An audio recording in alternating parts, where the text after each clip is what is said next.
dnešního... Počkej, kamera klapka jede. Jedem. Já vás vítám u dnešního rozhovoru s Miky Štrajtem. Takže Miky, jak se připravoval na dnešní zápas. Takže já bych rád podotknul, že jsem to bral velmi vážně. Že jsem měl psychickou poradu dále s kolegou Martinem, a která trvala skoro celou noc, kromě půl hodiny. Miky, díky a ještě nám řekni, jak se těším na dnešní zápas. Já se těším strašně moc. A takovou otázku pro mě z publika. Dále ty v té řadě vzadu, prosím.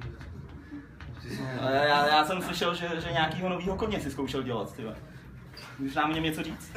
Tak včera jsem zkoušel koně, ale nepostavil jsem ji, takže na žádného koně nedošlo. Kdo má ty další otázku? A zkoušel jsem dělat hubou nebo rukou?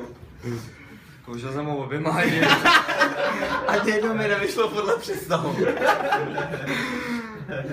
Už nejde to. Nejde to, je to těžký. Další otázka. A rychle, vole, za chvíli máme.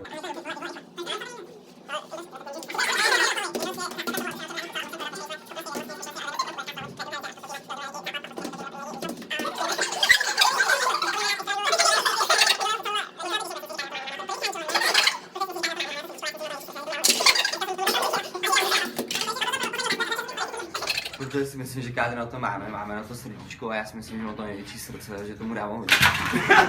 Dneska jsem tomu dal opravdu hodně a ještě dám zápas. Mám prostor pro poslední otázku. Za časopis Spadající srno.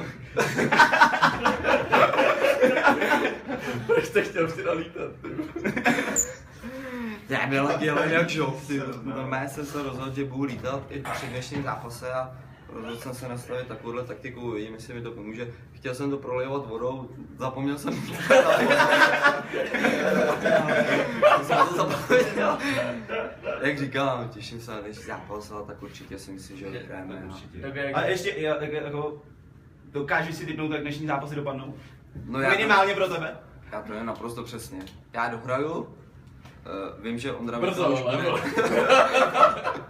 že Ondra to už bude král asistencí, vím, že David Flikatej dá góla z půlky, vím, že Patika dá góla plackou do prázdnin, což je oblíbenost.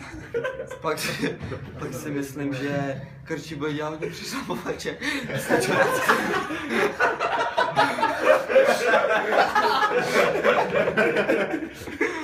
A